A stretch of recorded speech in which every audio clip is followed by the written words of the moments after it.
Men жаңы жылда майрамдабаймын, кечинде жөн эле площадька барып тамаша кылсам болобу дейт.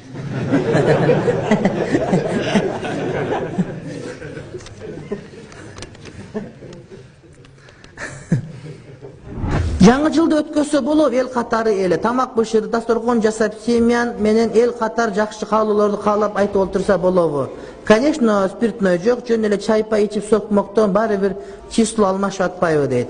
Сен тамак бышырбай койгачка жатып атканда алмашып атпайбы? Аны сен сөз тамак бышырсаң алмашабы, кандай? Аста алмашып атпайбы? Мен таң кала берем.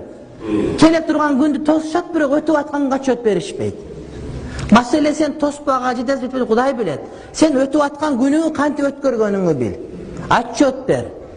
Хасибу анфусакум кабла ан тухасабу. Эсебиңерди алынганга чейин эсебиңерди алгыла дейт. Ар бир күнгө отчет беришиң керек. Эки күнүң катарынан окшош болуп калса өмүрүң зыянда. Бүгүнкү өмүрүң кечеге окшош болбош керек. Эртең бүгүнкү окшош болбош керек. Күнү эртең менен турдуң, эки бут тышымга киргиздиң, анан барып кайра келип кайтып жаттың. Күнү окшош боло берсе өмүрүң зыянда. Өмүрүң зыянда, тууганым.